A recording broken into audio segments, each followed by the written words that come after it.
I'm Gavin Harrison, drummer of the Pineapple Thief, and we are coming to Guadalajara December the 3rd to play the C3 stage, and then we're coming to Mexico City December the 4th to play at Lunario. So we hope to see you there.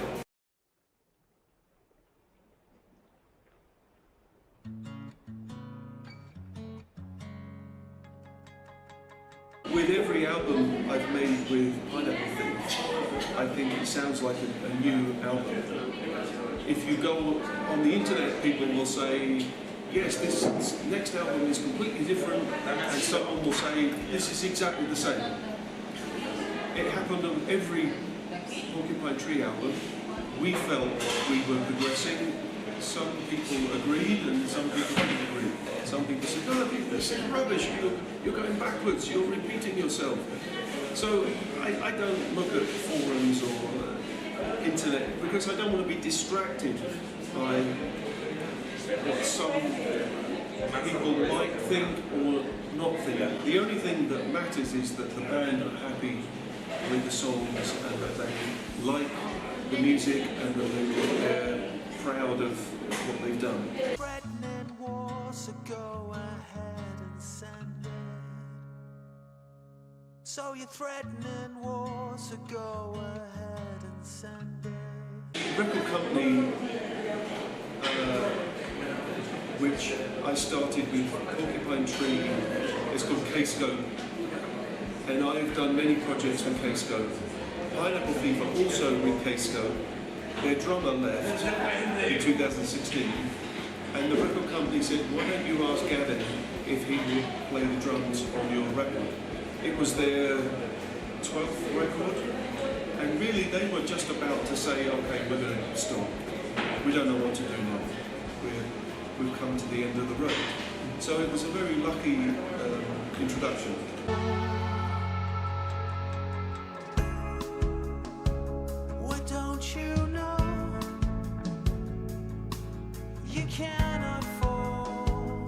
You can really play anything you can imagine. You don't have to play the standard things. You don't have to play the really obvious things. The audience of King Crimson and Pineapple Thief are quite mature. We're not playing to 12, 13-year-old girls. It's not a boy band. I think you can push them quite a long way in terms of giving them some new artistic ideas that maybe they haven't heard before. I like the idea that you could play some very unusual things and people would like it just because they've never heard it before. You don't have to just keep playing the same thing over and over and over because you think it will be popular. The challenge was, especially this version of the band with 3 drummers, the challenge really was how are we going to make it work with 3 drummers playing songs that originally had 1 drummer. So that was quite difficult, but there were good opportunities to find interesting solutions. Robert has never told me what to play or what not to play. He never criticizes or praises. He just understands that you are the right person and that you are going to do the right thing. A lot of the arranging was down to me. In 2014, Robert asked me to arrange for 3 drummers. I have a studio at home, so I can record myself 3 times and try to understand if it works. And then I can send the 3 drum hits to the other drummers and say, what do you think? Can we make this work? So then the drummers come to my studio and we work alone.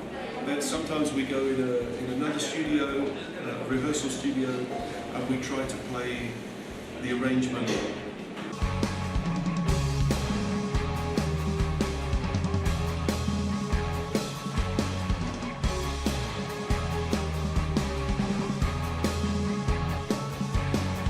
Pink Floyd and Yes and Genesis, that was a different, that was 40, 50 years ago. different moment. I think now, compared to, you know, Taylor Swift can probably get 150,000 people at a festival. Progressive music is a bit more specialist. Because it's a more complex music and a more complex structure, we don't write 3-minute pop songs so much. It's just not as popular with the general public. People in the street, you know, they like a song, a 3-minute song. They don't want a 17-minute proper epic. I don't think about a genre. There are many times where the label of progressive just kills the audience. When people say, what kind of music do you make? Oh, progressive rock. You know. Same thing happened with jazz. When you say, what kind of music do you listen to? And you say, jazz. And all your friends go, jazz, oh dear, that's old man's music. You know, it's not old man's music. It's just people. It's just music. It's just people associate. When you say progressive, they think, oh, you're talking about 1970s. You're talking about Yes and Pink Floyd. You know, Tool's progressive. Radiohead are progressive. It's, you know, it's whatever it means to you. I don't personally think about genres because you get into a box. I don't like clubs. I don't like boxes which you are not allowed in unless you are this person or you're, you know. I don't like fences and borders. It's bullshit, really. You didn't test the water. You didn't test the water. I actually don't know any Rush songs. You might be surprised, but I didn't grow up listening to progressive music. I wasn't listening to the Beatles. I wasn't listening to Yes, Genesis, Pink Floyd, even Led Zeppelin. Even though I was there, you know, in the country where it was happening, my head was somewhere else. I probably couldn't name you more than 2 or 3 Pink Floyd songs, 2 or 3 Yes songs, 2 or 3 Genesis songs. The funny thing is, when I joined King Crimson, Robert Fripp came to my house and he said, okay, these are the songs I want you to learn. And I said, okay, Robert, I have a confession. I don't know any of your songs. I don't have any of your albums. He said, oh, that's great. I like that because I want you to be completely new and fresh. So maybe when you don't know the history of it so well, you can come at it with a much fresher point of view. I don't really know Rush music. I didn't grow up listening to Rush music. I can be sure of one thing. If I joined Rush, I would get murdered on the internet because I wasn't Neil Peart. So whoever, if Rush restarted and they took a new drummer, that drummer will have so much criticism.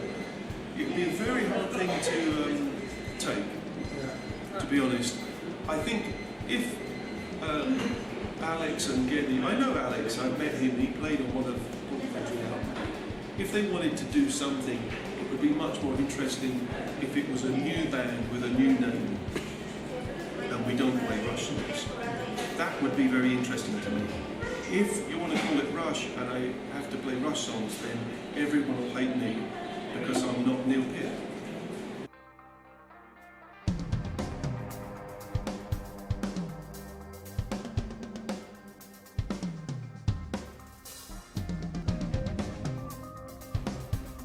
This is going to be an exciting moment for Pineapple Thief because it's the first time to come to this side of the world and play in Mexico and play in North America. So it's scary because we don't know how many people will come or not come. Whereas in Europe, where we've played many times, we have a bit more of an understanding of which cities we're popular in and which cities we should build or avoid. Some places in Europe, you think the audience are very quiet. You know, they're listening, they're very respectful and they're listening, but you feel like you're doing an audition. In Mexico City, it's great. We love it because it's the most fun, especially Mexico City is the most fun audience I could ever remember.